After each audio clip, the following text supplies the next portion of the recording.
मतदानामध्ये याचा प्राधान्य हा? याचं श्रेय, माझ्या विजयाचं श्रेय माझ्या लाडक्या बहिणींना जाते, माझ्या महाकाल भक्तांना जाते. परंतु एक खंत आहे, निवडून जरी आलो तरी माझ्या पॅनलची जबाबदारी माझ्यावरती होती. माझं पॅनल आलं असतं, पॅनल म्हणजे अजून 2-3 कॅन्डिडेट निवडून आले असते तर मला याचा मोठा आनंद परंतु लोकांचा कौल आहे, जनतेचा कौल होतो, मला मान्य करावं लागेल. तो कौल मी मान्य करतो. इथून पुढे विकासासाठी कटिबद्ध आहे.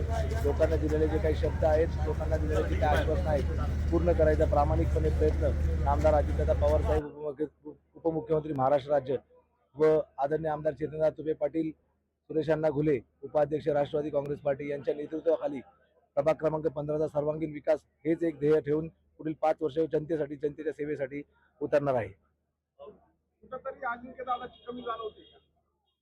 अजिंक्य दादा असतं तर अजिंक्य दादाच इथे उभा असता माझ्या जागी. अजिंक्य दादा नसल्यामुळे मी इथं आलेलो आहे. तुम्हाला सगळ्यांना माहिती आहे, मी ऍक्सिडेन्शियल पॉलिटिशियन आहे. जेव्हा अजिंक्य राजकारणात होता आमचा, त्यावेळी फक्त अजिंक्य होता, आम्ही कोणीही राजकारणात नव्हतो. अजिंक्य गेल्यामुळे आम्ही राजकारणात आलोय. आमचं घर राजकारणात, घराचा वारसा पुढे चालवण्यासाठी सुरेश अण्णांनी माझी निवड केली होती आणि त्यांची निवड मी आज सार्थ ठरवलेली आहे.